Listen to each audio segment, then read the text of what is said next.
Thank you for listening to this podcast from TRE, Talk Radio Europe, your voice in Spain and around the world. For more information, please visit tre.radio. Ger Sweeney presents Live on Eire in association with emeraldconnection.net. Live on Eire, presented by Ger Sweeney. It was nice to hear Howard getting kind of excited and delighted that I was logging on and was going to be with you. He must have just remembered it was Wednesday. Howard, thank you very much indeed. Always nice to meet a fan. And you and Luna, have yourself a lovely Wednesday evening. I hope you're doing something nice, like listening to Live on Eire or something like that. Good evening and welcome. Nice to have your company on this Wednesday. Where are we?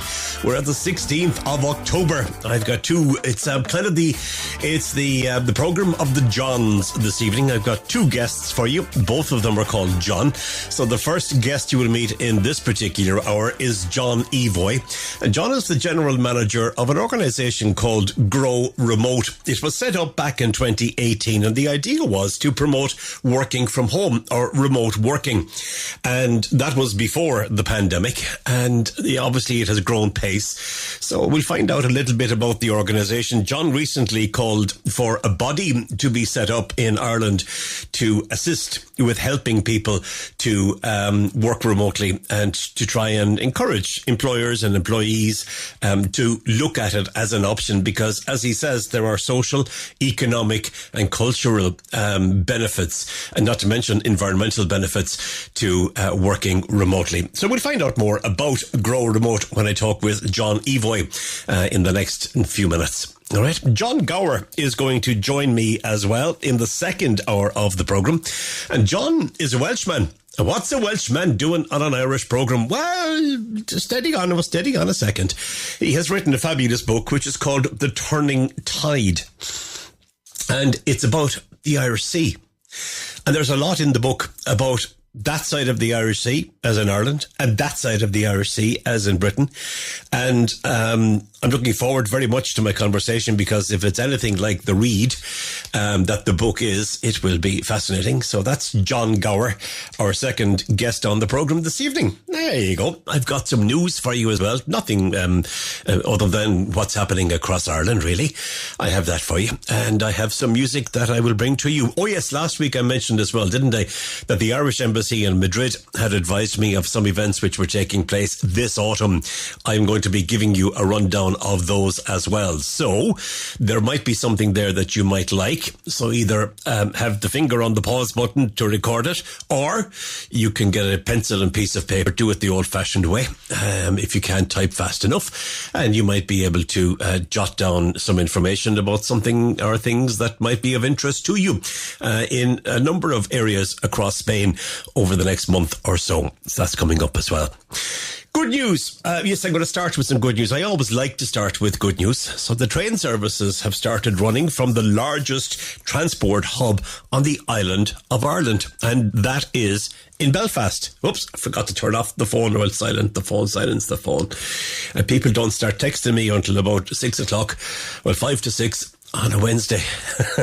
It's gas. No. Anyway, I'm talking about Belfast and the largest transport hub on the island of Ireland. The first train to depart from Belfast Grand Central Station was the 8:05 a.m. Enterprise to Dublin Connolly on Sunday last, with just over 100 passengers on board. The £340 million station opened for bus services 5 weeks ago, but a range of safety checks had to be conducted and new signalling installed before train services could get underway. Larger than 2 football pitches, the station has 8 railway platforms and 26 bus stands. Translink, the Northern Ireland Transport Holding Company, which owns the station, has described it as a game changer with the capacity to cater for 20 million passenger journeys per year. The transport hub is located on the Grosvenor Road, behind the previous bus and rail stations servicing central Belfast, the Europa Bus Centre and Great Victoria Street train station, which have now closed. Stormont's Infrastructure Minister John O'Dowd was on board the first train to arrive at the station, the service from Portadown, which arrived at 9:15 a.m. on Sunday. All enterprise services to Dublin will now depart from Grand Central Station. A new hourly train service between Belfast and Dublin is due to start later this month and is being supported by €25 million from the Irish government, while 70% of the companies that worked on the project were from Northern Ireland. A Dublin-based firm did the glazing, and the glass was manufactured by a company in County Tipperary. So there you go. There's a good old injection of Irish workforce in there as well. I have a sneeze coming on. I hate that, but I'm doing something on the radio. Hang on. I'm glad you didn't hear that. Sorry about that. So anyway, that's good news. I was in Belfast recently. I was on Grosvenor Road and I was on Great Victoria Street. But I didn't notice all the activity, because I was concentrating, I suppose, on the driving. Yeah. But the next time I'm there, I must seek it out and have a look. In fact, I stayed over actually in Belfast as well. So I could have been going down and having a look at that. But anyway, I'll do that the next time that I'm there. Now, I said I start with good news, and that was good news. I suppose the next thing to do is to give you, not bad news, but it's bad news if you're Sinn Féin or a member of the Sinn Féin party, because George and I spoke last week on the G2 about a particular story about Michael McGonigal, the former press secretary in Sinn Féin. And in 2022, they had basically seen the back of him. And he was being investigated by police for alleged paedophilia, only for one of the party's most senior figures to then help McGonigal to gain employment at the British Heart Foundation. You may recall that we mentioned that there was a reference issued. All right, they did this, as I said, by giving a positive employer reference, which made no mention of the reasons behind his departure from Sinn Féin. Senior party figures tried to shift the blame to the charity, suggesting that it would have done more to vet McGonigal, even though the charity had gone to Sinn Féin's Director of Communications, who recommended him. Now, George and I spoke about that, and we said, that story had been hanging around for about 2 or 2.5 weeks at that stage, and that it was suggested that there was more to come. And it wasn't necessarily more to come about that story. And there was enough of a hoo-ha about that. Then what happened was last Saturday night, one of the most, better known members, Sinn Féin members of Leinster House of Dáil Éireann, resigned his position within RTE, within Sinn Féin. Sorry, Ger, will you get yourself a grip? And that was Brian Stanley. Now, he's also the chair. Well, up to today, he was the chair of the Public Accounts Committee. That's a position that Sinn Féin holds. So now that he has left the party, he is going to have to, or he will be deposed of that. Now, the story behind that is that apparently there was an allegation made against him back in July or August of this year. That was investigated through the processes that Sinn Féin have for investigating internal issues. There was a counterclaim made at a later stage. And based on the counterclaim, Sinn Féin apparently told Brian Stanley that he should go to the Gardaí. They went a certain way along the process, the grievance and all of that. And basically what they were recommending at a point, Brian Stanley didn't want any hand act or part in it, so he resigned from the party. That has led to calls from the opposite benches, i.e. the government parties and others, to know why Sinn Féin waited until he resigned from the party to send the details to the Gardaí. And this has all been going on for quite the last couple of days. Mary Lou MacDonald, the president of Sinn Féin, is under severe pressure, has had to make statements to the media, has had to make statements in Dáil Éireann. And that doesn't even stop there, because back in December of last year, another high-profile senator who was is a former Lord Mayor of Belfast had to resign from the party. At the time, it was decided, or it was said, that he was leaving because of mental health issues. However, it now turns out that he is the person behind the story that was leaked, suggesting that a party member had been sending unwanted and unsuitable texts to a 17-year-old male. And it has basically been suggested that Sinn Féin covered this up by the glowing references and the glowing nice things that were said about him when he resigned. The person in question is Niall O'Donnelly. And he confirmed yesterday, just prior to Mary Lou MacDonald confirming in Dáil Éireann, that he was the person at the centre of the story that had been referred to the PSNI, but that investigation had concluded and no offence had been committed according to the PSNI. So Sinn Féin is in a whole pile of hot water. That story is going to be maximised by all of the other parties and the independents, because I'd say we're very close to the dissolution of Dáil Éireann, and we're also close to because of that, then the election, which will be called for either the 15th or the 22nd of November. The other night I got a text message to suggest that it may actually be the 22nd of November, but that hasn't been confirmed as yet. So there you go. That's the kind of shenanigans that's going on at the minute, and I think it's something that will be visited again, that particular Sinn Féin story. Anyway, let's get on with some music, shall we? Here's some new music from the Saw Doctors. It's a song called I Love to Go A-Wanderin'. Let's take a listen. Hope you enjoy. I thought I'd live forever, sure, I think most people do. When I was young, I knew it all, now I haven't got a clue. Oh, sur le pont d'Avignon, that's going back a while. When I think of brother Nolan's class, he always makes me smile.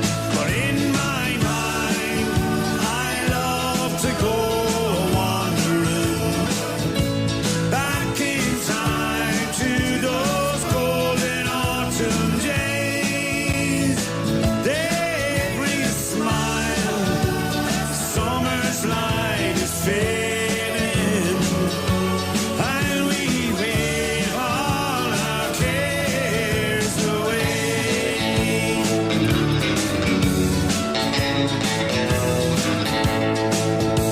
Oh, magic is a moment, just a mini moment long, like a passing glimpse of beauty or emotion in a song.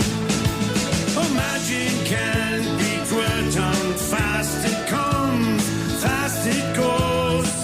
Where it comes from, why it happens, not a single person knows. But in my mind, I love to go wandering back in time to those golden autumn days. They bring a smile, summer's light is fading, and we wave all our cares away.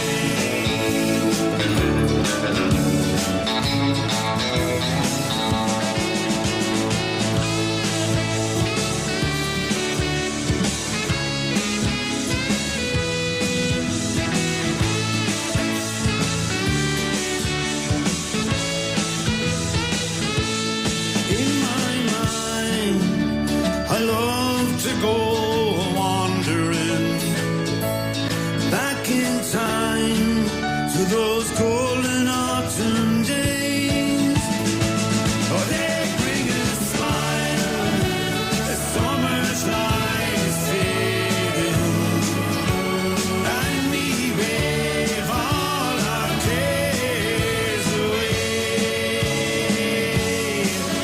We wave all our cares away.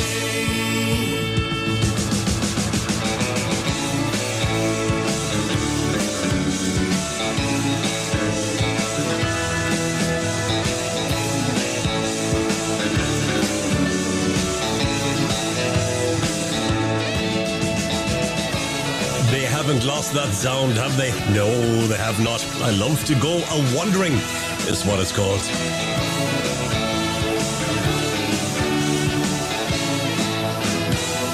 All the way from County Mayo. That is the Saw Doctors. It's a pleasant evening here. I hope it is where you are as well. Thanks very much for tuning in to Live on Eire. I forgot to tell you, but sure, you probably know at this stage. If you'd like to get in contact for any reason, you're more than welcome to do so. Our WhatsApp machine, the number for that is +34 645 99 67 95, or you can send an email to studio@tre.radio. I'm going to take a break right now. Did you get your pencil and piece of paper for the details of what's coming up in the autumn? All right, well, that's coming up just after this, so be ready now. This won't be long. Live on Eire, presented by Ger Sweeney. All right, the Irish Embassy in Madrid has advised me of some events taking place this autumn, and we'll start with the celebrations around Samhain or Halloween. Celebrations are underway this year in different parts of Spain as part of the IFACUS Irish Literary 2024. The Irish Studies Centre in the University of La Rioja will be hosting the 8th International Seminar on Halloween, Post-Human Intersections in Irish Literature, on the 28th and 29th of October. You can check out their website if you want more information on that. EFACIS is what you're looking for there. Now, the Madrid-based Irish dance group Irish Treble will be in concert on the 27th of October. That is on a Sunday evening, and it's going to be happening at Sala Galileo Galilei, together with guests to celebrate Samhain. And more information and how to buy tickets can be found if you just Google Irish Trouble. It will come up. Now, you're encouraged as well to visit Tourism Ireland's webpage on Halloween for a wealth of information on the origins and celebrations of the festival. We'll do a little bit more on that on the programme closer to the time. Now, an evening with Dennis Rafter, the Art Nouveau building of the Sociedad General de Autores y Escritores. At Calle Fernando IV. All right. It's Fernando VI. I beg your pardon. It's number 4. Calle Fernando VI. We'll be hosting the actor and director Dennis Rafter on the 28th of October at 7 p.m. with a talk in Spanish about the influence of the great Irish storytelling tradition in his own work as actor, director and dramatist, as well as outlining his approach to the staging of plays by authors such as Shakespeare, Cervantes and Wilde. He will also describe the role of its inspiration in the writing of his plays on Santa Teresa, Nebreja and the Spanish War of Independence, and read some extracts from the plays. He will also be speaking of his latest book, El Secreto del Rey Laurie Lynch. It's free and it's open to the public. Full capacity until full capacity has been reached. So get in early if you want to go along there. Now, the Madrid Bloomsday Society will have their first gathering this autumn on Wednesday the 30th of October at 7 p.m. in the Ateneo de Madrid. They are looking for readers, musicians and singers to participate in their monthly meetings. So please email bloomsdaysociety@gmail.com if you're interested in taking part in any of those monthly meetings. That's the Madrid Bloomsday Society.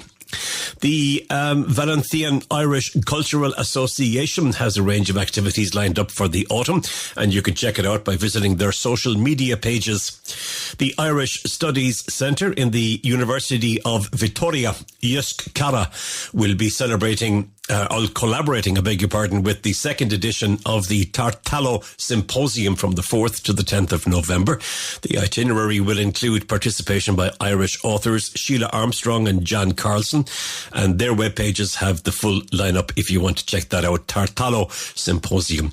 Irish artists will be performing at the Festival Babieca Folk in Burgos and the Festival Etina y Folk in Vitoria from the 22nd to the 24th of November. So you've plenty of time to organise what you're going to wear between now and then. You can consult their web pages for information on the full programme as well. And finally, the Irish folk duo Lemoncello with singer-songwriter Laura Quirk and cellist Claire Kinsella will be touring Spain during the month of October. For more information on locations, dates and how to buy tickets, please consult their website if you are interested in that. So there you go. Just some of the events happening over the autumn. And thank you to Anne-Marie and the crew at the Irish Embassy in Madrid for sending that information to me. If you want to hear more about that, I'll give it a mention again next week on the programme.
And that's what it's... no, that's not what it's called. Change the World is what it's called.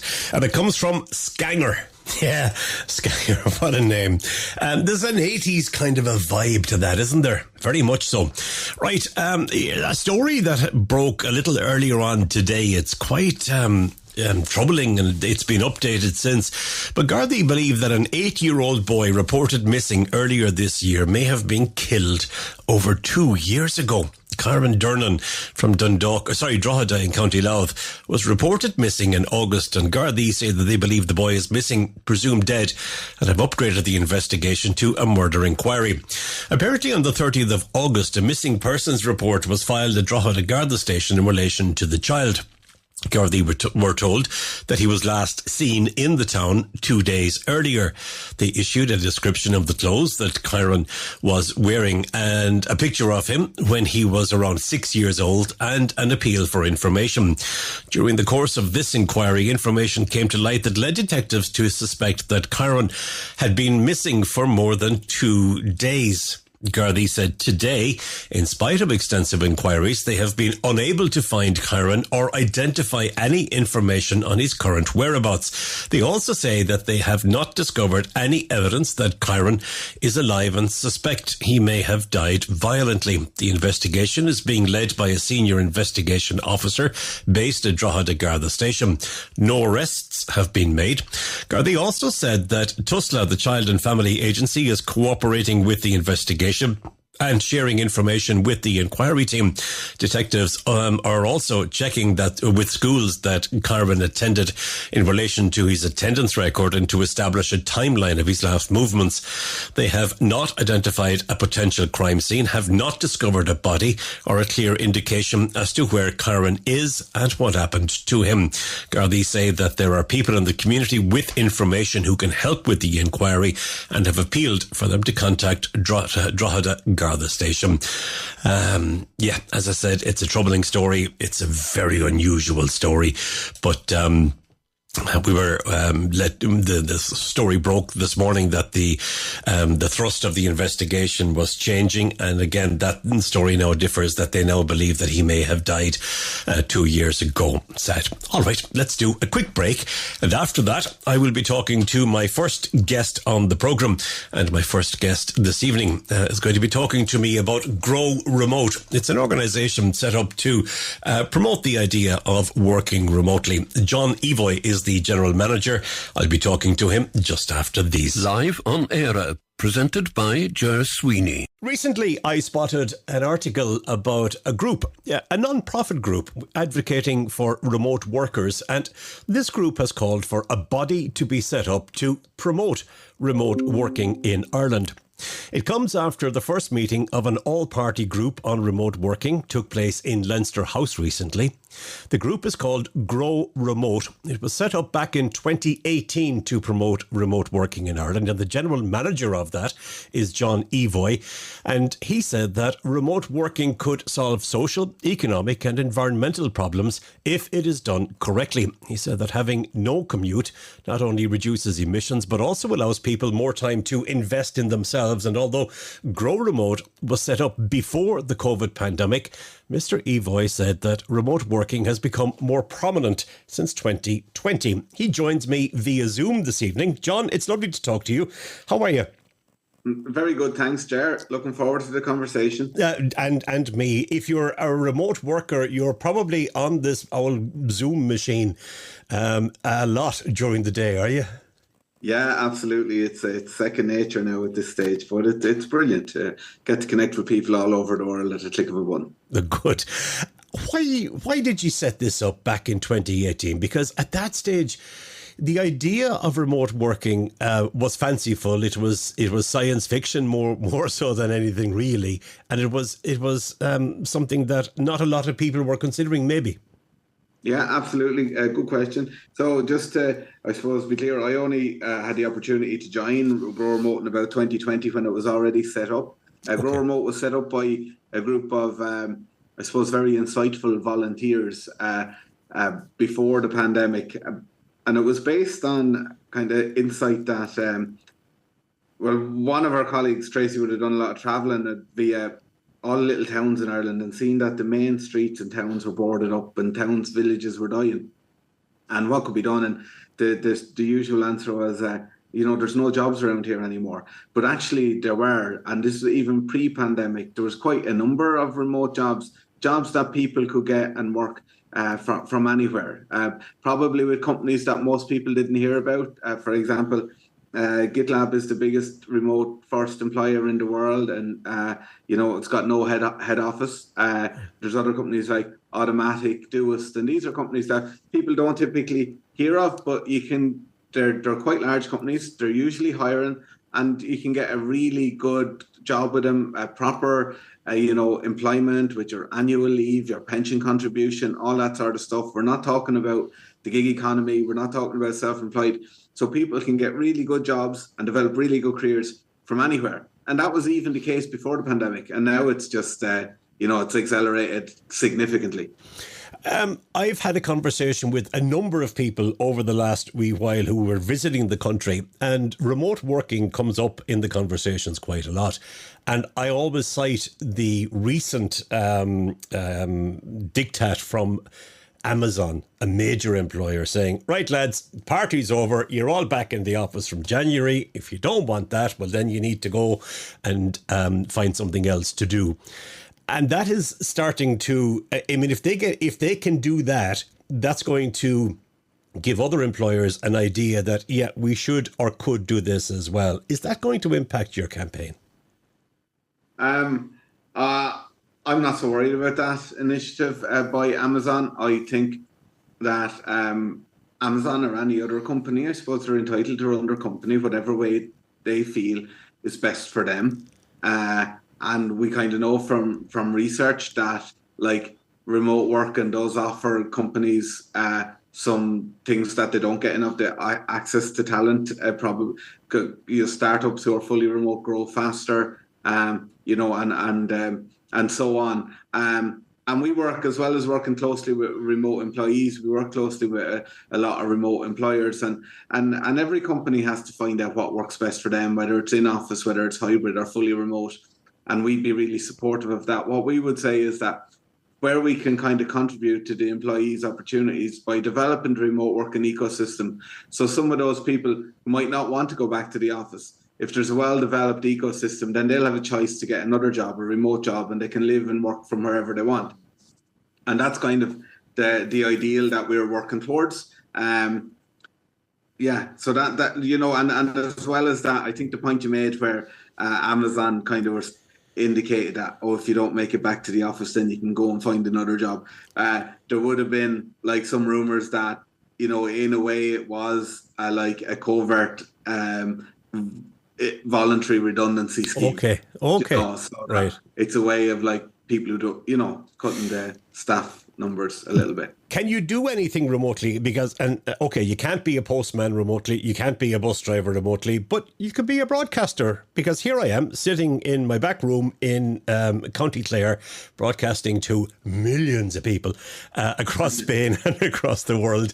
But is there anything really outside of those ones that you can see? Like a barista probably can't be, a barman can't be working remotely, but pretty much anything that's office-based you can, can't you?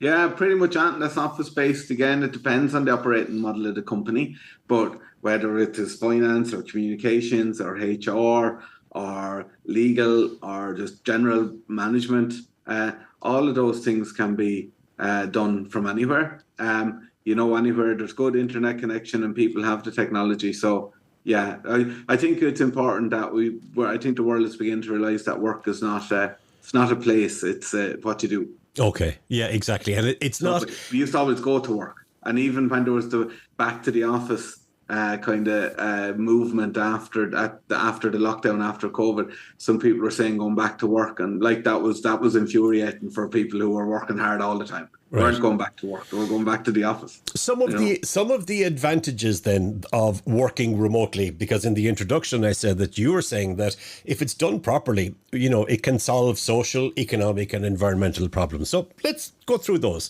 What do ye say are the big pluses? Yeah, so I suppose just to give one or two examples under each of those headings, even though they're completely intertwined, from a social perspective, if people are spending a lot of time commuting, for example, they've got less time to spend locally, they've less time to spend with their family.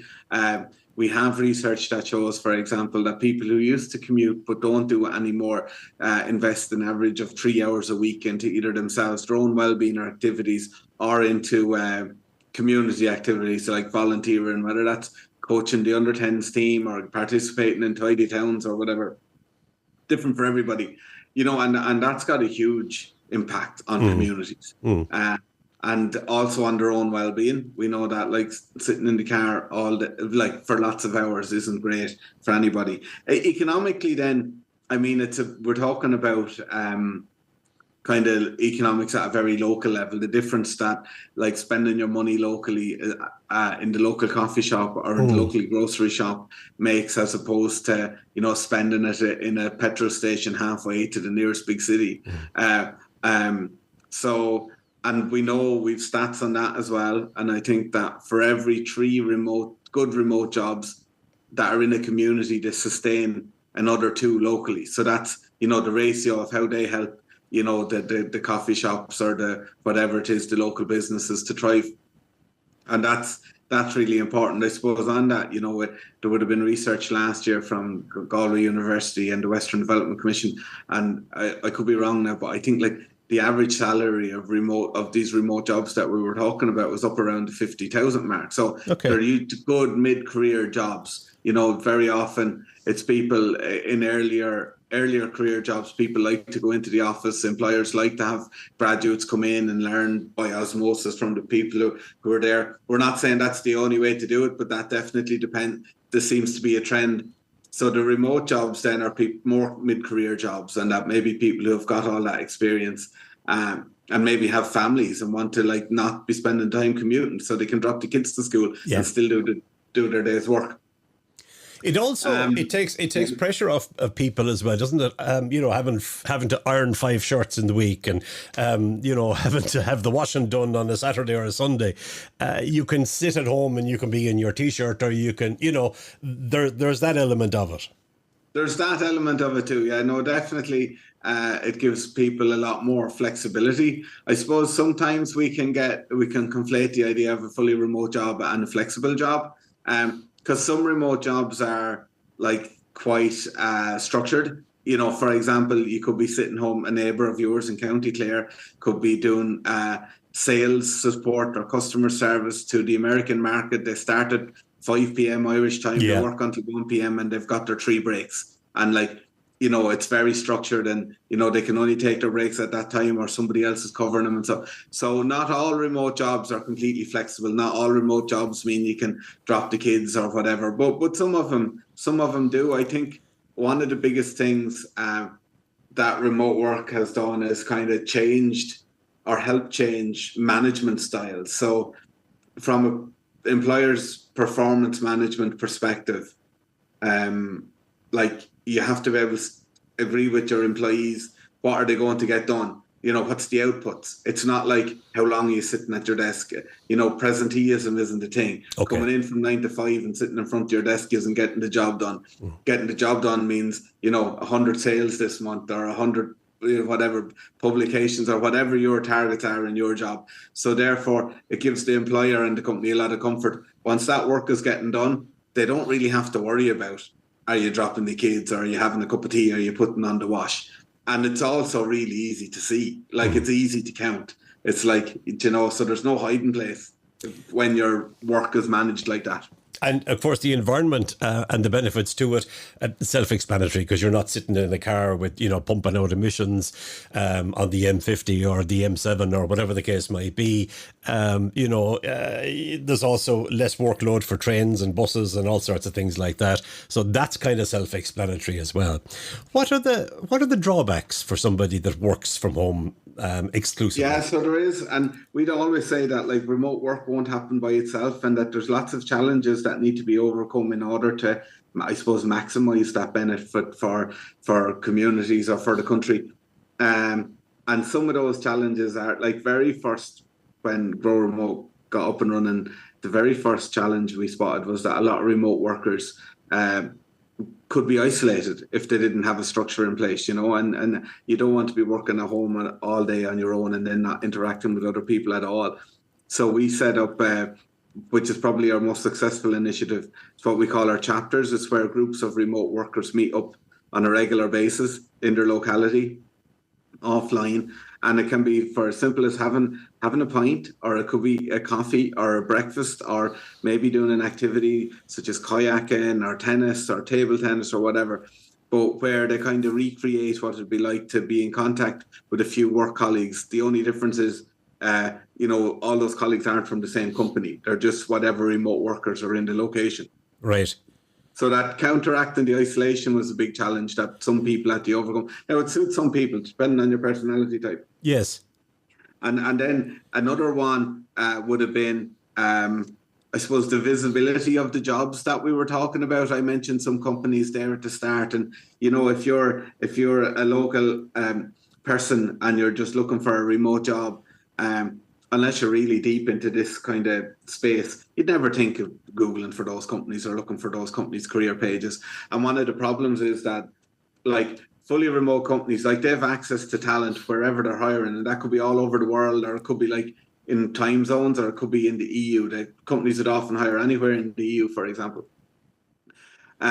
And they've got access to all this talent, so they'll never advertise their jobs on the local radio station or on the local Spar notice board. Yeah. So you have to go and try and find those jobs. So one of the things we work on is kind of making that pathway for the job seeker to wherever those jobs are, which is on multiple career pages all over the world. But it's trying to highlight that and signpost that and having them all pointing into one direction. That's a problem that we try and solve as well. Okay. Talk to me a little bit about the meeting that took place in Leinster House recently, an all-party group. I presume you mean all parties in the Dáil or in the Seanad and in the Oireachtas. Yeah. They got together. What was the purpose of that, and what was the driving force behind it, and were there any outcomes? Yeah, so we were delighted to see this happen. It was something that was been discussed for quite a while. We would have held an event in the Dáil for all TDs and senators last May. Okay. It was just a discussion for everybody around harnessing the potential for remote work for the country. And then all of the attendees of that were invited to stay involved, as we take it to the next step as this group was set up. And we are very happy to say that there was about 10 TDs and senators from all parties and some independents who came along, who really see, I suppose, the value of remote work and potentially for the people in their areas, and how, they, by helping us to highlight these opportunities, can help land jobs in every community across the country. But as well as that, I suppose these people are the legislators, and that there's a very important role for legislators in making sure this stuff happens even more going forward. And some of the things I'm talking about there might seem like minor, more nuanced things, but I'll give you an example, Jared. From an income tax perspective, if you're an employee and you travel from work, you're allowed to get travel expenses from your place of work. But if you get travel expenses from your home, it's meant to be taxed as a benefit in kind. But that's not, that's not now clear if you're a remote worker and your work is your place of home. So there's things things in employment law, things that the Department of Public Expenditure or Department of Finance will have to look for. There's things that, the Workplace Relations Commissions will have to look for. And it's just that, I suppose, we were working in an office. We were working in offices for the last 100 years, and it was forever evolving. Remote work is still a relatively new thing, and the little nuanced things across employment law and and taxation haven't really caught up. And that's why our legislators are really, really important in this. Is there any section of the community that wouldn't like to see this happen? And I'm thinking primarily of property developers who will be building, large offices and office blocks in major cities like Limerick and Belfast and Derry and Dublin, and would they be kind of lobbying against this notion, or is there enough to go around? So I assume there are groups of people who have a vested interest in maintaining the status quo of how it has been for many generations. I don't have any direct evidence that there are people lobbying against what we're saying. Okay. I think it's because it's obviously a really good thing. I think, from a developer's perspective, if there's any initiatives that haven't started yet, like it would be ideal if, and I know it takes everything into planning and city planning and everything, but we do have a housing crisis. So if we could build more houses instead of more offices, I think it'd be fantastic. And I know it's not as simple as that. And as well as that, we always say, like I've said already, it's up to each company to decide what they need to do that's best for their company, because we know remote working won't work for employees or for communities unless it works for the employers first. But I also think there is a kind of once in a lifetime opportunity to kind of reimagine what our cities could look like. Is there going to be more green spaces, less traffic? People who are working in offices are the people who live close to those offices, and so on. So, there's a way that this works for really everybody. Okay. What shape should this body that you're calling for be? Should it have representatives of the legislator? Should it have representatives of employers, employees? What kind of ideas have you got around this? So I suppose, there's a number of formats that it could take, but really the principle behind what we're talking about is like very kind of deep collaborative work from people who are across government parties, across government departments, agencies, employers, employees, all stakeholders who kind of share the vision for, what I've been trying to describe there about how this could really, maxim out its potential for the good of everybody. And I mean, even like getting those people in a room, like, because each of those people will bring to the table whatever, they can do, whether it's like operational or strategic or legislative. So it's not straightforward. We would be very, very mission driven, like where we'd see, if we solve the problems of remote work, that, this can work for everybody, people, planet and profit. But we don't really care who does it. Okay. If we're the agency who grows and we help grow remote and we a big player in it, then brilliant. But equally, say, for example, I think that the IDA is probably the best in the world at doing what it does, about bringing foreign direct investment to Ireland. And, that's all about landing jobs, so maybe it's their expertise that instead of bringing the companies to build an office or a factory here in Ireland, they're just landing the jobs that are already available around the world here in Ireland. So, I'm not so worried about who does it. Just worried as long as it's done. It's getting done. Yeah. The fact that it's looking very likely that it's going to be an election year, is there any opportunity there for you? I don't know. I suppose if there's people in different constituencies listening to this across Ireland, that and politicians come to their door, it would be good if they asked them, what do they think about remote work, or what can they do to help remote work for whatever constituency or community they are in. I know one of the things we focus on is there's a number of ways of looking at remote work. So remote work, you can either attract people who've already got the remote jobs to a locality and come and live, and that's really good for repopulating an area. But what we find is even more powerful is trying to land those remote jobs for local people. So whatever resources are needed to make those jobs visible, maybe there's and accessible. So that means maybe the local people to do some training to get those specific jobs. So there's a lot in it. I think just keeping it on the agenda, because obviously during the pandemic, remote working was on the tip of everybody's tongue, and it's easy for things to fall off. the agenda, because the next important thing comes along, in fairness, and whether that's the housing crisis or whatever people are worried about right now, that'll be what's at the forefront of politicians' minds. So we've a little bit of a job to do at keeping this at the forefront of the politicians' mind. All right. If somebody wants to find out more about you, or maybe even join the club, how did they do that? Yeah, so basically the easiest thing is to go to our website, broremote.ie, and that's where, like, whichever kind of stakeholder you are, whether you're an employer looking for training for your team, or you're an employee who'd like to go to one of our community events, or you're just curious about the whole thing, that's the way to find it all.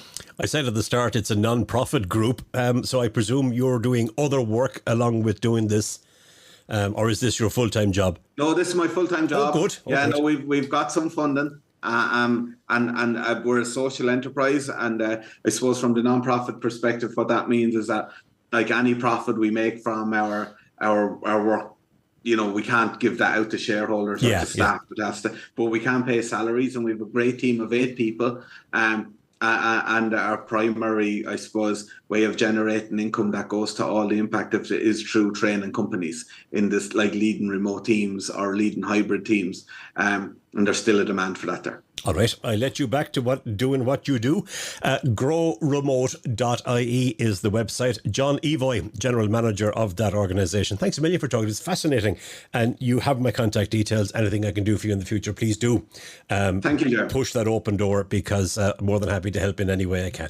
Right, here is the piece of music that I was about to play when John finished, but unfortunately I had to abandon it because that jingle was playing and I needed to stop that more so than stop this. It's a song that's called 8 Hours. I thought it would be appropriate to play after I spoke with John. Here's Maria Kelly. It's in the not knowing if I'm coming or going, and if only I knew, I'd know what to do. It's in the not sleeping, my mind repeating everything that I've done. I used to be fun, now I talk too much, think too much, miss my friends, stay out of touch, tell myself things I felt. Well, it never meant much. I spend all night losing my own fight. I swear I try, I do.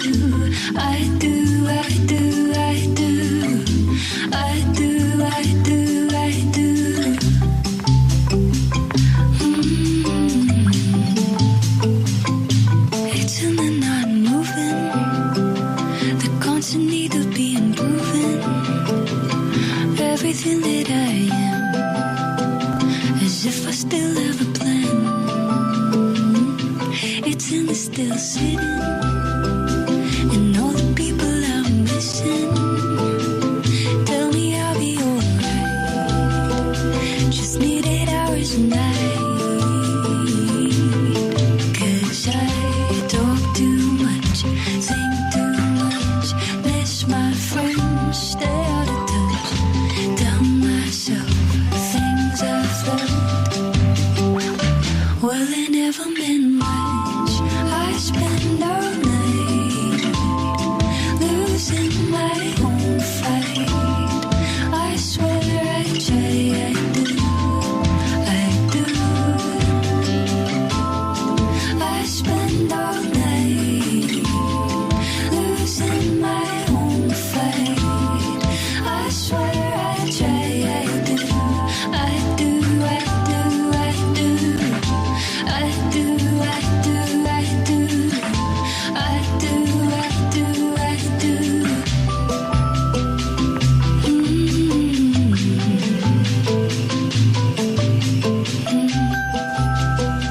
She's got a nice voice, doesn't she?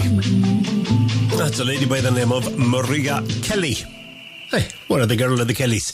8 Hours is what that is called. Tommy Quill, a friend of mine going back many, many, many years, when he and I were both young, sent me an email out of the blue to say that he was tuned in the one night that we had some issues. Tommy, lovely to hear from you.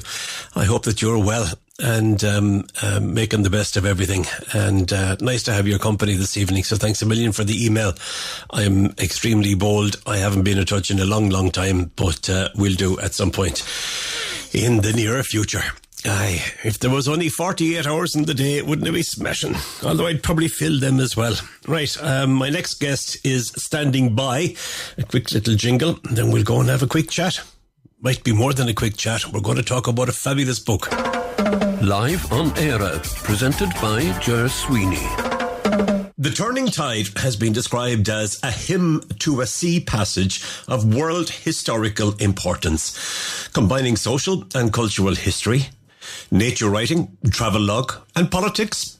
Welshman John Gower charts a sea which has carried both Vikings and saints, invasion forces, royals and rebels, writers, musicians and fishermen. We're talking about the Irish Sea, and John Gower joins me via Zoom this evening on the programme. John, you're very welcome and thank you for joining me. How are you?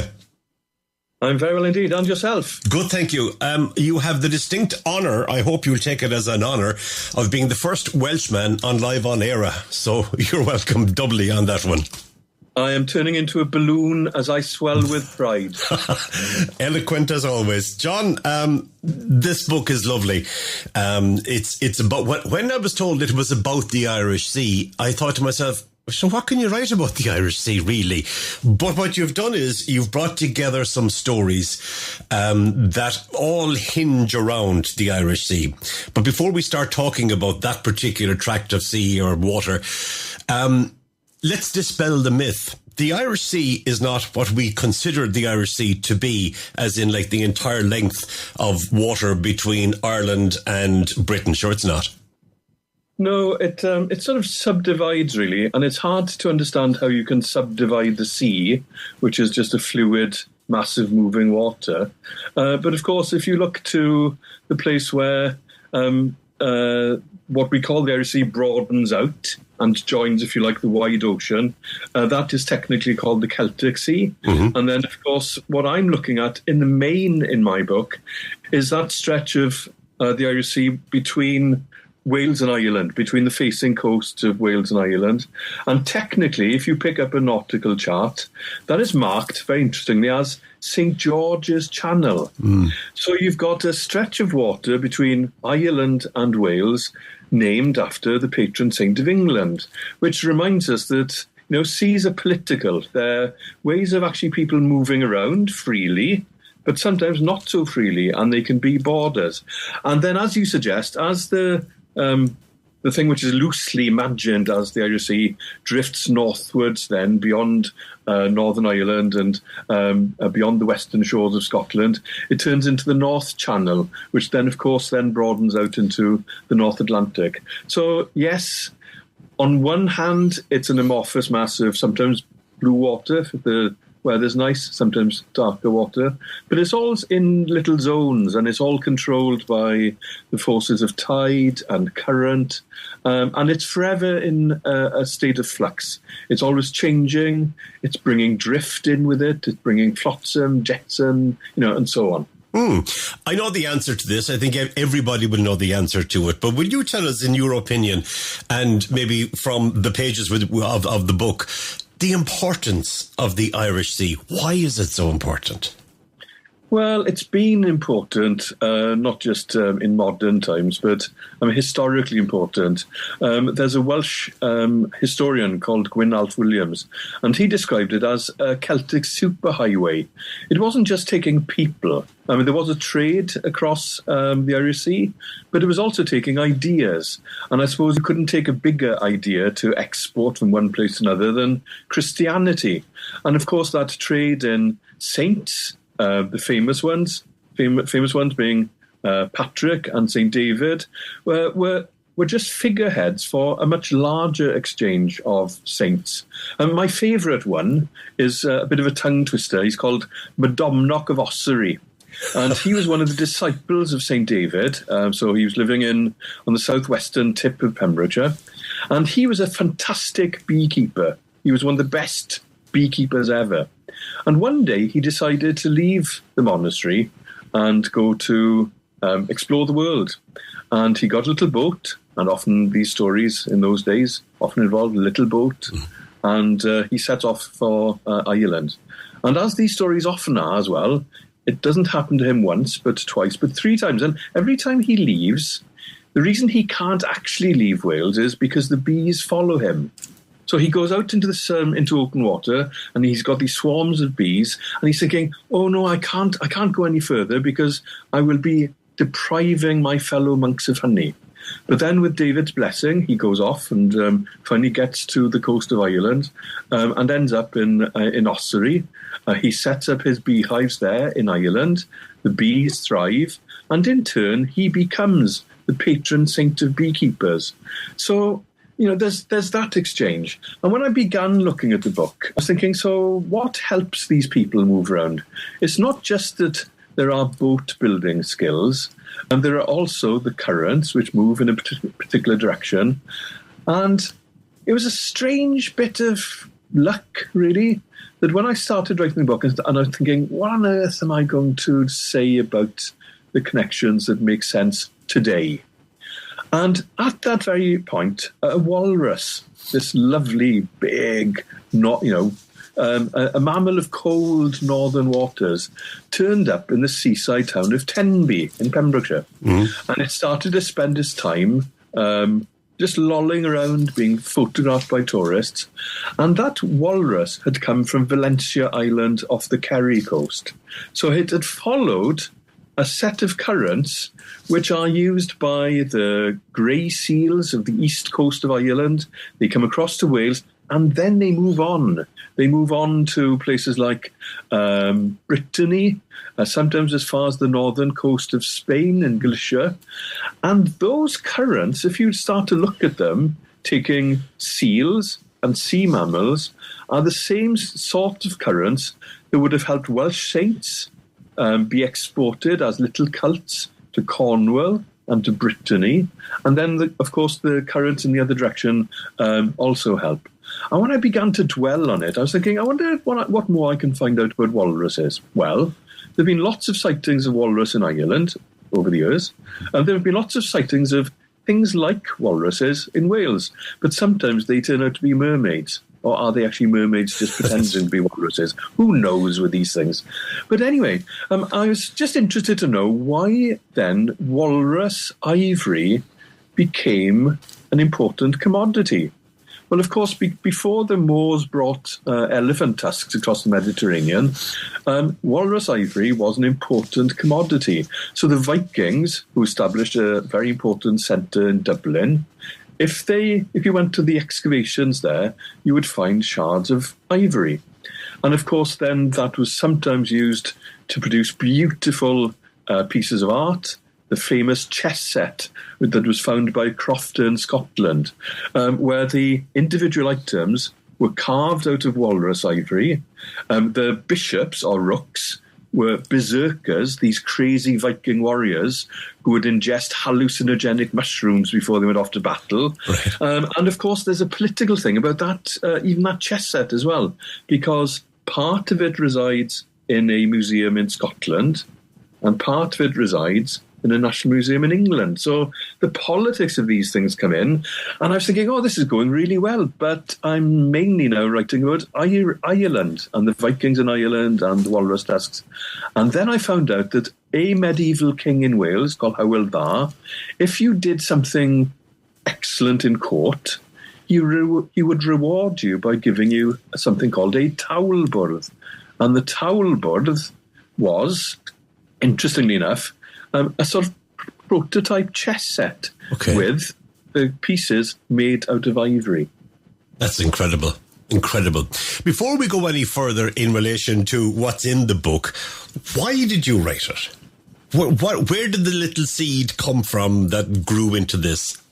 Well, strangely, there was a European project called Ports Past and Present, and what they were trying to do was to find ways of linking up ports around the Irish Sea, particularly around St George's Channel. Okay. So they're looking at ways of linking up Dublin and Holyhead, Rosslare, Fishguard and Pembroke Dock. And I was thinking, okay, well, that's a map to begin with. And they were quite keen to explore things like celebrating the heritage of these ports. So that, let's say, people coming through Holyhead, and Holyhead has been long been an important point, a conduit point for people moving from Ireland into not just Wales, but into Britain and beyond. Yeah. And, of course, the other way. Well, sometimes people just pass through. They don't actually think, oh, what's in Holyhead? So part of the idea was to try and encourage people to think of these places as possible stayovers. So when I looked at the map, I was thinking, what's common about all of these that I know a little bit about? And part of the answer was staring me right in the face.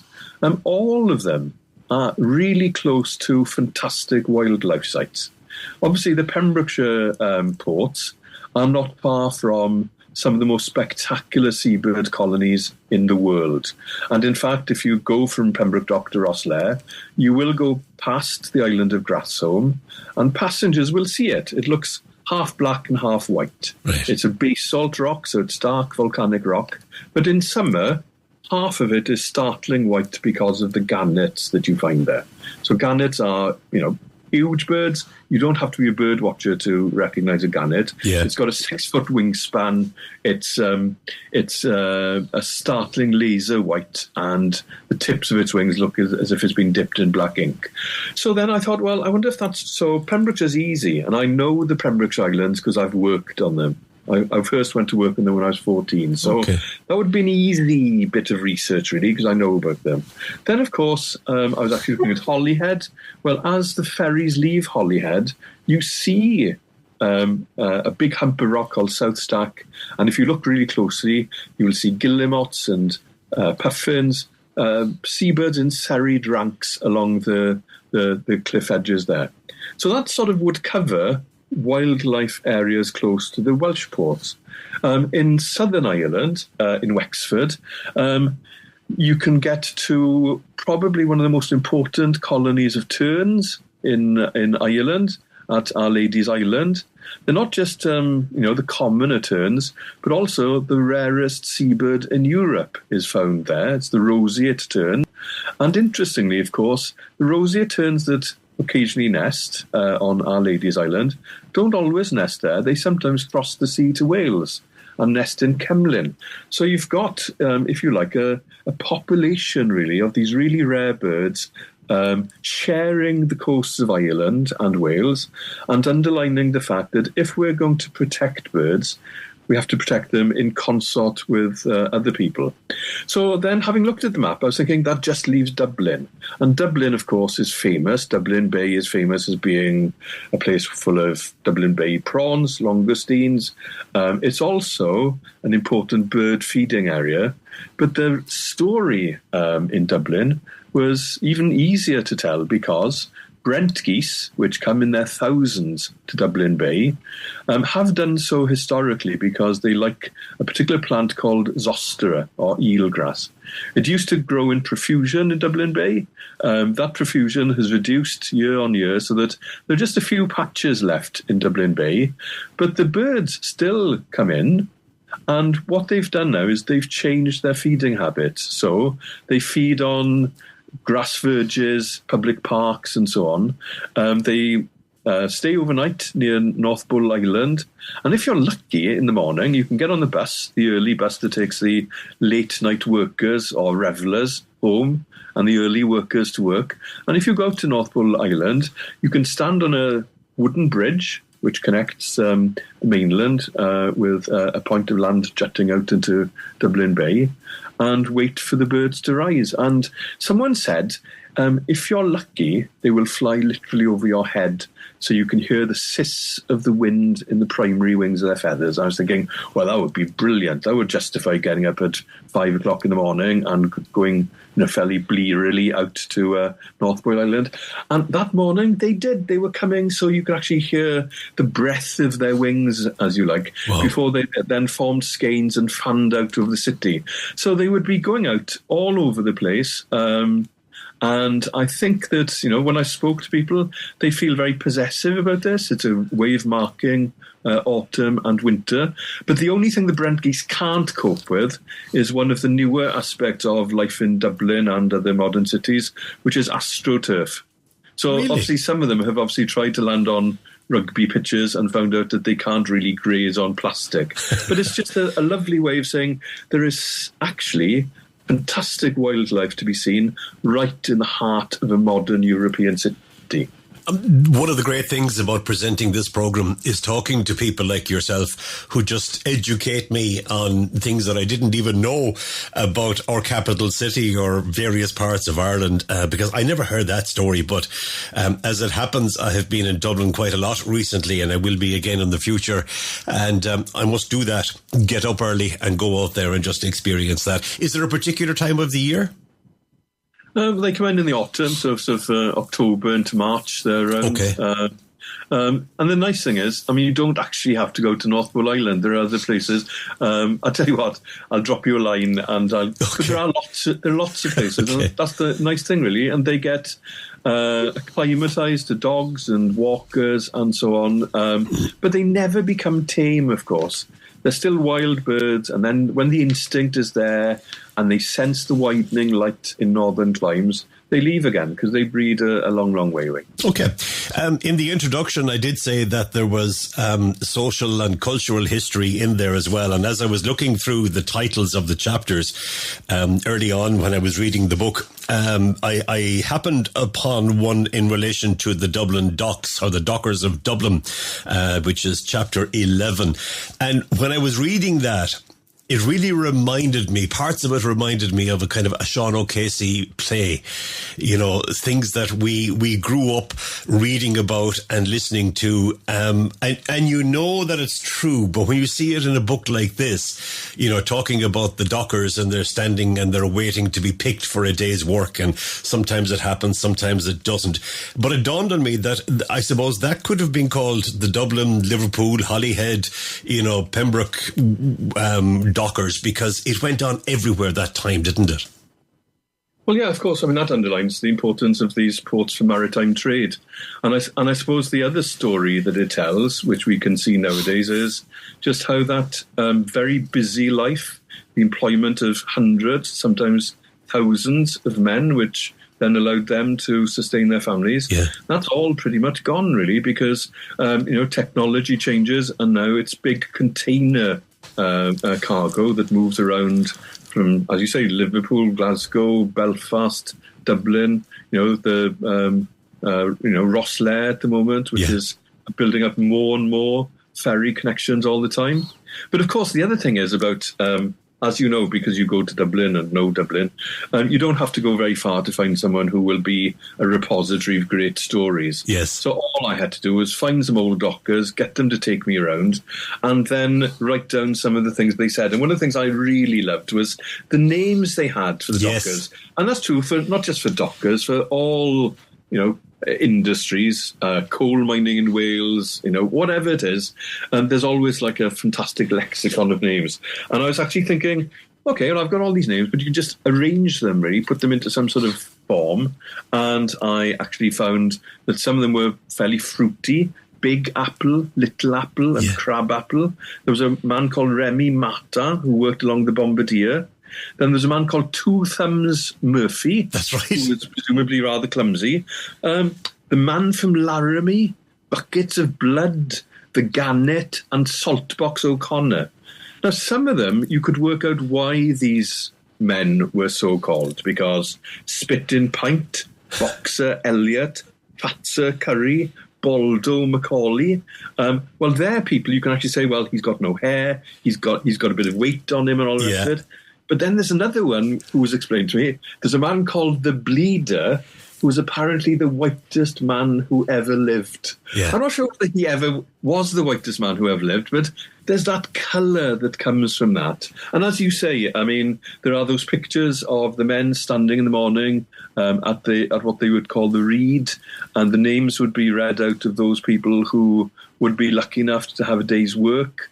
The people who were reading out the names had extraordinary power. and obviously they would favour often family members. Yeah. So you had to work extra hard to curry favour with some of them. And then, of course, you've got these other little bits of detail which come in, which suggest just how hard it was for the people working in the connecting ports. One of the chaps I spoke to was saying about how one day they actually went to explore a Russian ship. And on the Russian ship, there were footprints of people who were working barefoot in really cold climes in somewhere like Russia. So that gave you an idea of how tough it was for people loading the ships. And then, of course, offloading the ships was really hard. They weren't actually having everything in neat packaging. The people who were actually taking coal off the ships coming into, say, Dublin, were doing it with big spades, and they were moving tons of coal physically. So when we talk about how difficult it was and how bad it was and injurious to health for coal miners, well, the people also moving the coal out to the holds of ships were also facing up to really difficult testing conditions. It was very, very hard work indeed. Going back just very quickly to the nicknames, there was one there that I loved, and you said that it wasn't just in Dublin that the name would apply, but also to dockers in Liverpool and Glasgow and other places, and that was the diesel fitter. And it was to reflect the fact that somebody used to liberate some of the stock that they were, that they were carrying, and he'd say, diesel fitter. Yeah. And that is a classic story. It is. I've heard it said about Liverpool and Dublin, and I'm sure it's told about, Belfast and all the rest of it. But when you then scratch under the surface, that story suggests is just, clothes for the wife. Yeah. Yes, that. But then when you actually look at what sort of goods did go missing in Dublin, in 1 year, here's a list of some things that went missing: ammunition, lead ingot, liquid mercury. You can't imagine that being something you'd want to take home to the wife. That's right. Then you've got 81 rolls of wallpaper, 15 suits, 25 lamb carcasses. Yeah. They're not things you can slip under your jacket now, are they? No. And then, of course, things like quicksilver. What would possess someone to want to steal mercury? Because it's literally something that would slip between your hands. So, yeah, it's that sort of colour as well. I mean, there's the big story of industrial change, and it actually says how it reminds us that stuff has been moving back and forth along this waterway for a long time. It might be leather hides coming from Ireland, but the coal that was coming from small Pembrokeshire coal mines goes back many, many years. And of course, there was a trade with the continent. And so it's a way of internationalising places. They connect with communities very similar to themselves. You've also got a nice chapter on women of the sea. Tell us about the women of the sea. Well, you can feel as if, women are underrepresented because women weren't actually, very prominent. They weren't the sailors and they weren't the captains very often. But I was thinking, well, there are some unsung heroines here that really deserve to be known better. So on the Welsh coast, there was a marvellous, fiery, redoubtable woman called Cranogwen. And she set up a school for sailors in a place called Llangrannog. And once I'd started to read up about her, I knew about her because recently they've been collecting money to erect a statue to her. So I knew about that. But then I found out that there were other ones. Ellen Edwards, who ran a maritime school in Caernarfon. She educated hundreds of sailors over the years. And when she was teaching, there wasn't a place to examine sailors in Wales at all. So they had to go across to Dublin to actually to sit the exams and pass the exams. And she, Ellen Edwards, was therefore written about in the Dublin papers. There was this woman who was passing on the skills of the sea to people in mainly North Wales, and then they were going across to Ireland to do their exams. Right. And of course, that sort of thing reminds you that there are always untold stories, because for every sailor who goes to sea, there is a family left on shore. For every sailor who dies at sea, there is a family left bereft of that income. And that actually sort of did then encourage me to look at, so what provisions were made for someone like Ellen Edwards when her husband, who was a master mariner, died. Well, basically, they had to have what was then the civic equivalent to a whip round. Okay. They would get, the town would give them a pension. But that didn't happen for everyone. So it also reminded you of, if you don't have that lifeline of someone travelling overseas and coming back safely, then, whole communities are disrupted. Absolutely. And of course, the sad downside of this is that the history of the Irish Sea is littered with shipwrecks. Big ships going down, smaller ships. The sea has its temper and its anger. She does. And it can claim a lot of lives as well. You speak about everything that we have talked about with great confidence and great knowledge. So I'm taking it that you knew a lot maybe about this area and about the importance of the Irish Sea prior to getting stuck into this. But firstly, a two-part question. Firstly, how long did you spend working on it? Or have you always been working on it and just put it together finally with a few other bits? And the second part of that is there anything that you learned in putting this together that kind of wowed you, that made you say, wow, I didn't expect that? Well, I'll take them in order, really. There was... I wasn't an expert on the Irish Sea when I started this book, and I wouldn't claim to be an expert on the Irish Sea now. It's bigger and more complex and more wonderful, really, than one lifetime allows you to understand. Okay. But what I set out to do in going to look at wildlife sites, I actually learned quite a lot about myself, because I was trying to underline how anyone could get to these places. So I'm in my 64th year now. I'm overweight. I have arthritis in both knees. I don't walk very well. So I decided I would actually prove that an overweight man in his middle 60s could get to these places by push bike. So you can get a very reasonable ticket to take your bike across to Rosslare. You can then cycle within half an hour from Rosslare to Our Lady's Island. And you were saying about sort of what things that are amazing. If you go to Our Lady's Island in the middle of summer, when you've got this cacophonous, screeching mass of birds, which are only there for a brief time, and they're called sea swallows. And they're called sea swallows because of these lovely long tail feathers, and they're both elegant and raucous. And that is actually, just a half hour's cycle ride away from the Rosslare. The busy Europort at Rosslare. In terms of wonders and how astonishing things are, well, I would have to say that the longest chapter in the book is Holyhead. And I have to admit that I'd passed through Holyhead. I'd been there once or twice. I'd actually sort of rather dismissed it, really, like lots of people do. And when you begin to look at it, you realise that, a great many important people, live and dead, have passed through Holyhead.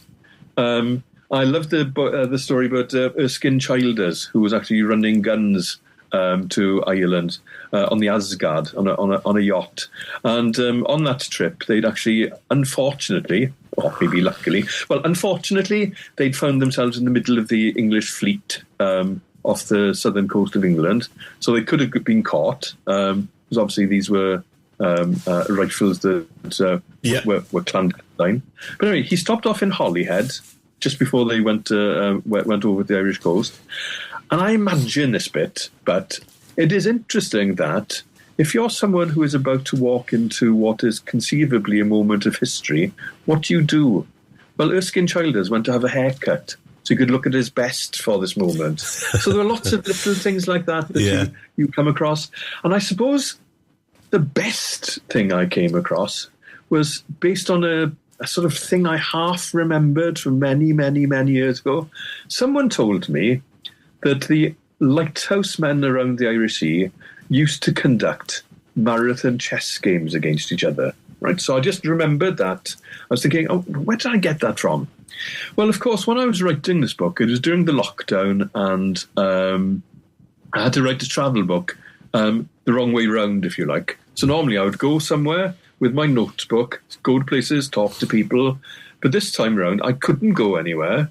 So the second part of the process, which is to read a lot, and I normally give myself a set number of books, so I can't go on forever. So I normally say I'll read 60 books. That's what and I get a brand new bookcase, and I gradually fill it with books I've read.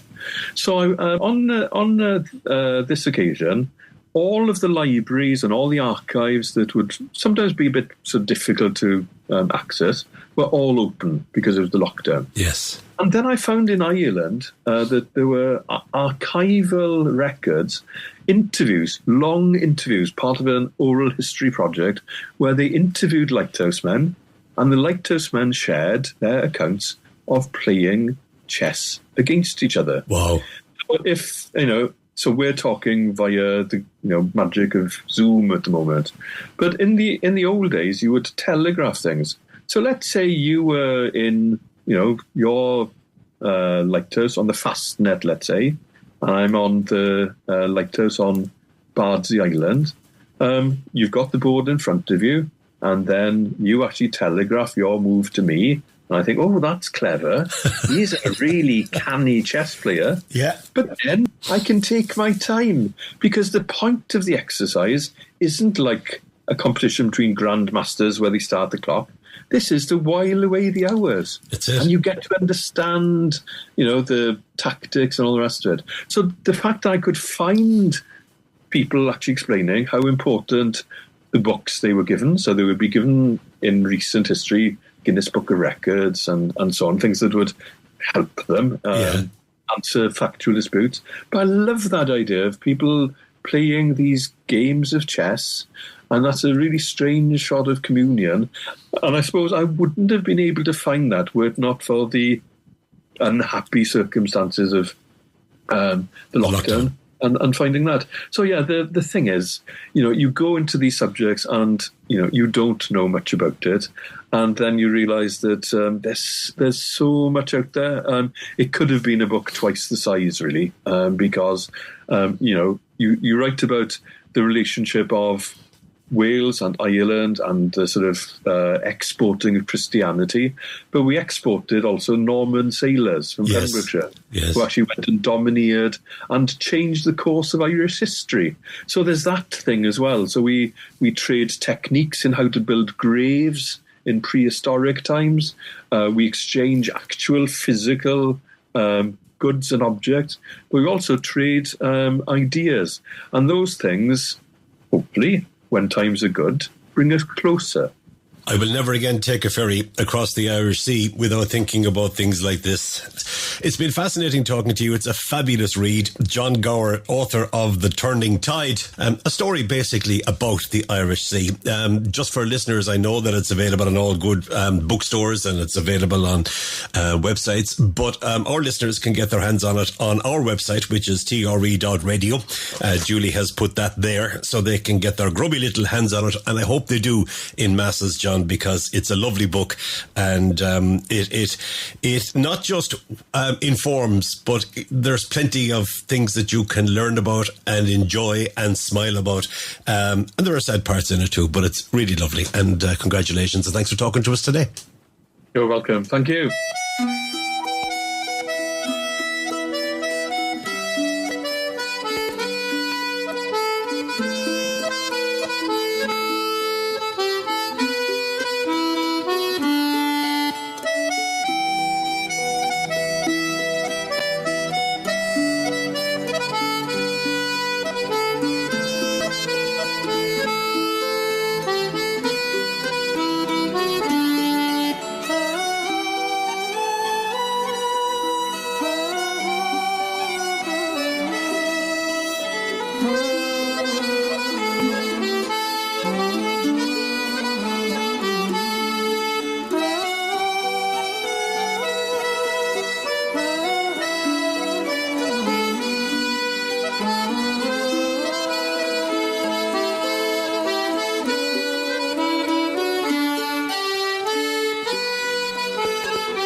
I thought that would be appropriate following my conversation with John Gower. That's Anthony Graham, and a song that's called The Irish Sea. Simple as that.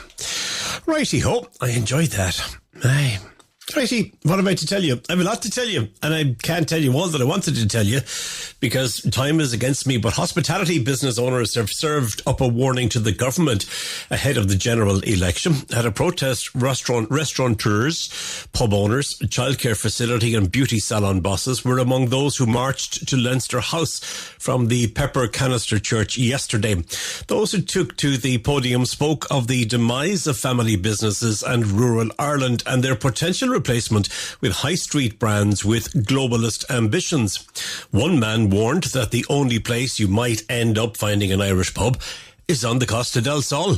Aye, that mightn't even be owned by an Irish person. No VAT, no vote was the message. Hanging the hospitality industry out to dry was another.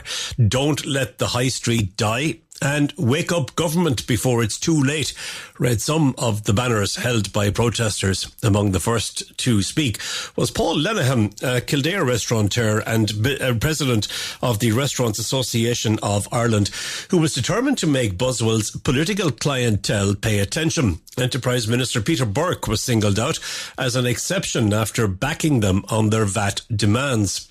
The upcoming general election will be pivotal to the future of our industry, Mr. Lenihan said. Now, the government is well aware that 270,000 people employed in hospitality and tourism, along with the hundreds and thousands more working in SMEs in our sectors, will all walk into voting booths across the country, possibly next month or the month after. If they want our support, he said, something has to change and something major. He called on Taoiseach Simon Harris and Finance Minister Jack Chambers to sit down with representative associations to hammer out meaningful policies to stabilise the cost of running small businesses. The crowd applauded as he read out each item on their wish list.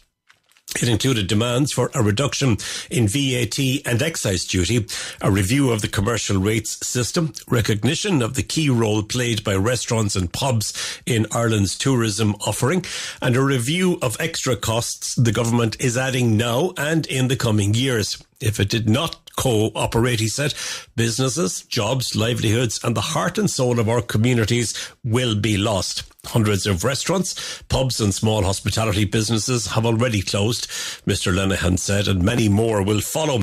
It's not because of a lack of support from customers or effort on their part, he added. It's because the cost of doing business has spiralled out of control and the government has refused to take meaningful action to address this.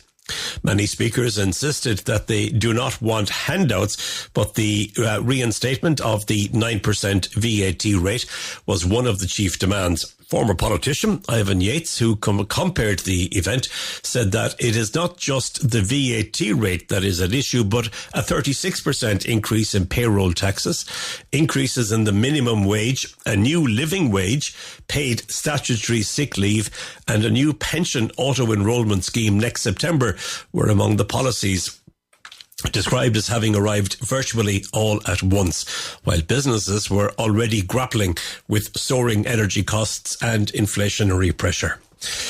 There is no doubt about it, but there is a huge amount of pressure on the small to medium-sized enterprises, and it's just unfortunate, I think, that restaurants and pubs and tourism outlets are at the core of that, and it's not helping that they have to increase their prices, because you heard myself and George Lee giving out last week about prices, but it's one of these things that they have to stay in business, and when they do that, then they lose custom. And then they get bad press because the prices are so high. Now, some are exorbitantly high, but they're shinshkelala, as they say. All right, have I got time for this? I haven't. I haven't got time for a whole lot, really. Because everything else that I wanted to tell you needs to be delved into in a kind of a lengthy sort of a way. I suppose I should just say thank you to my two guests tonight on the programme, to John Evoy, who is the General Manager of Grow Remote. Thank you, John, and apologies that we had some issues, but we were able to get all of that interview broadcast, which was great, thanks to, in some part, of the technology that was able to allow me to continue with the chat with John Evoy and play it back to you when we had had things sorted out. And John Gower, for talking to me about The Turning Tide, that lovely book. And as I said, it is available on our website at TRE.radio. Thank you to Julie for making sure that that was put in place. I want to say thank you as well, as always, to our Spanish-Irish cultural advisor on the programme, Antonio Sierra, for his contribution to the programme on a weekly basis, on a daily basis, in fact, and the work that he does on it. And I suppose a special mention for Eamon, who might be home by now. I hope you are safe and sound. Thank you, Eamon, for sorting out the issues on the other side of the world in Spain when things did go awry. That's it for me. I hope that you have enjoyed listening to what I have put together for you. I certainly have enjoyed presenting it, and I look forward to your company next week between 7 and 9 for another Live on Eire. Until then, from me, Ger Sweeney, bye-bye and thank you. You've been listening to a TRE production. If you've enjoyed this programme, there'll be another episode waiting for you next week, right here on this platform, where you can also access our extensive back catalogue of shows and interviews. For more information on our live programming, social media channels and apps, and how to contact Talk Radio Europe, please visit TRE.radio.